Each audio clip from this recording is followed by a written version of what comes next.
Yo, what's up, good people? Thank you very much for clicking. Much love to yourself. And today I feel very happy because of you. And watch this video till the end. Leave your comments. Positive vibes only. Straight out of Africa. Huh. Oh, this guy just chopped off a bill and into several halves.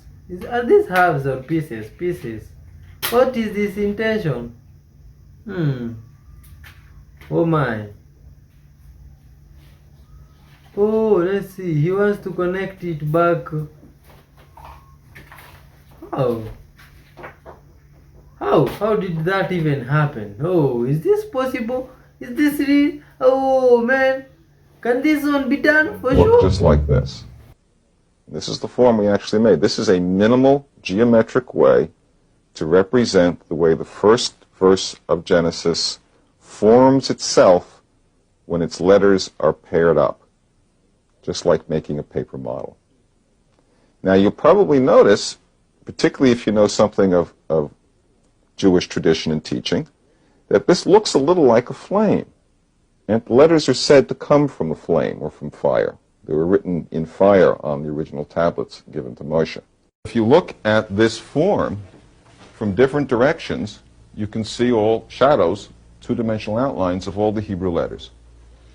We're pretty sure the same form, or some very closely related form, produces the Arabic letters, and a related form, but not quite the same, produces the Greek letters. And so we've got the first verse of Genesis folding itself up into a form that, when you look at the form from different directions, makes all the letters in which the text is written. And so we have our fruit tree yielding fruit whose seed is in itself. And when we look at it from the appropriate directions, for instance, that direction, let me hold it here, it might be easier, we see the Hebrew letter bait. The English equivalent would be the letter B, the Greek would be beta. This object, this entirely asymmetrical object, which in the past we've identified as a flame of consciousness. Hebrew letters are said to come from flame. Arabic letters are said to come from flame.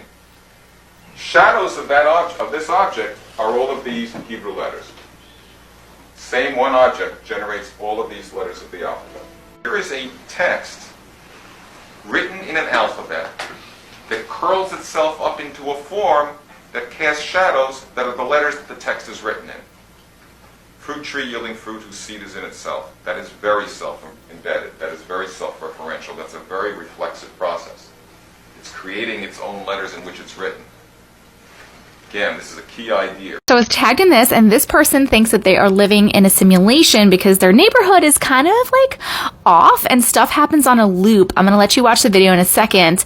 And then after, I'm going to show you a couple of the other comments. Hold on. So my husband and I are pretty sure that we're living in a simulation. The neighborhood we moved into last year is very bizarre and things are kind of on a loop. So we've called it the loop. We're pretty sure it's a simulation, and I'm going to start recording some of these things. But just for an example, I went to go get coffee this morning. It's about 10 minutes there and back for me to go get that. And when I left, I pulled out of the driveway. There was a woman who we see quite often with a stroller and a baby walking up and down the street. She was right at the end of my driveway when I left. When I got back, about 20 minutes later, she was in the same spot, moving very slowly. And I'm pretty sure it's a glitch. And when I say this lady was in the same spot, I mean she was in the same spot, not facing the other direction, coming back from like going to the end, turning around and coming back. She was still facing the same direction, going the same way, and basically in the same spot. I think I need to make this a series. So then this was one comment. Before we moved, I saw a lady walking her dog anytime I left the house. And the creator was like, stop, this is one of the other things. Anytime we look out the front door or walk outside, there's another lady who immediately comes outside with her dog. Then this person said, a lady in my neighborhood has been walking the same baby in a stroller for 5 years. She's never pregnant, so it's not a new baby. Now, I know that there's like so many people that have weird shit like this happen in their neighborhoods where they think it's like a simulation and there's like NPCs everywhere. I want to hear about them, so please put your experiences in the comments. How come no one with a telescope sees any of this? Interesting question. This is my little baby. My telescope. She's pretty big. I have seen a lot of things on the moon. See, I'm not messing around. She's a good telescope. You know, there are a lot of things that do point to a flat Earth, and although I am not a flat earther, I just have an open mind. But one thing I've never seen from the moon was that it was translucent or transparent, as some people in the comments are saying. I have personally seen crafts going to the moon, and then other objects that look like balls of light that take off from the moon. I am not the only one that sees it. Anyone with a good telescope that can zoom in right into the craters can see that it's a solid object, it is a planet, and there are things that will go to the moon and then go off. Observe it a lot.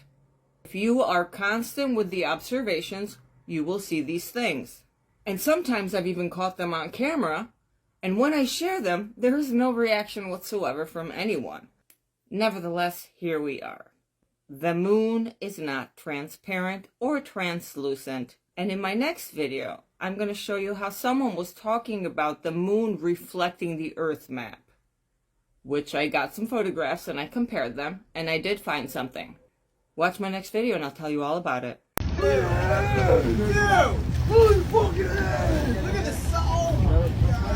That is a fucking great white. Dude, that is. That's a great white. Yo! Did y'all know that it's 100% illegal to try to communicate with dolphins at your local nearby beach? Did you know that if you get caught doing this, you can get fined up to $100,000 or sent to jail for up to a year? Now, the video clip I'm about to show you is for entertainment purposes only. I repeat, entertainment purposes only. And it has me raising eyebrows on what's the real reason why they've made it illegal to try to communicate with dolphins. Use your own discernment, comment below, but let's discuss it. This video you're about to watch is quite an eyebrow raiser. Dr. Paul Spong was trained in a college to be a whale trainer, and he became the whale trainer at the Vancouver Zoo, and he started training his killer whale there. But then after about a year, he began to realize that the whale was training him. It became real obvious to him. He says, wait a minute, the whale's actually, having more influence on his life than he's having on that one. And the whale got him to tell him about all the whales that were being killed all over the world, and started to influence him to stop the whaling in the world. So what did he do? He started Greenpeace. He was the founder of Greenpeace. He got the 6 people together.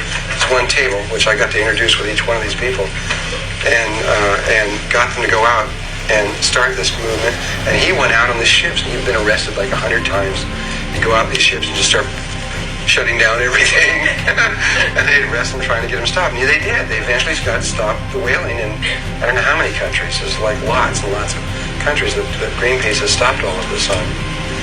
And one day he came to me and he said, the whales told him, he says that he believed that he was in direct communication with them telepathically, that he could just talk to them. He could tell them in his head to do any of the things that he wanted them to do in the water, and they would just do it. And he got to the place where he just knew that it was just like talking. And they told him that there was no such thing as an individual whale or an individual dolphin in the world, that they were really cells in a larger body of consciousness. And that communication occurred, that all there had to be, if there was a dolphin, there only needed to be another dolphin within a 1,000-mile radius. And that dolphin could communicate to the whole through that one. In other words, they did have a 1,000-mile limit in their communication. And this whale wanted to prove this to him. He says, I will prove to you that this is true. So he asked me if he could have my house. I had a house in 450 miles inland on this place called Kootenai Lake. And he says, can I borrow your house for the winter? So I gave it to him. And he went in, and he was going to set up a sensory deprivation tank to float in there to get still enough to be able to make the communication, but he never even put it together. And So I came back a few months later, 3 or 4 months later, and he had removed a few walls of my house. It was a funny feeling, I'll tell you. And put these windows there that weren't there before and things. It was really beautiful, but it was shocking. And he had still not made contact. He said, I need more time. And I said, well, okay. So, but I was there, so we were all living together. Him and his wife was living there, and me and my wife were living there, and my kids. And about 2 weeks later, he used to have, though if anybody, who knows Dr. Paul Spahn? You know Paul Spahn? Yeah. He's got kind of short hair now, and he looks very kind of professional-like. But he used to have really long hair and a really long beard, and in those days. And he came into the room one morning, after about 2 weeks, and he had shaved his beard off on one side of his head and cut the hair short on one side of his head. And I said to Paul, I know something's up. I'm sure of it. He says, yeah, I made contact last night. And he says, I'm sure that I did. I did it. And he says, they told me that I was going to be a large influence in the world in all of this, and that I had to look respectable. He says, so today is my transition day. So for that day, he walked around half and half, and the next day he shaved off the other side. And what they told him was, the way they were going to prove it was, he said that he was to go to this bay north of Vancouver, a very specific spot, and he was to go there with video equipment and everything so that he could prove what was about to happen.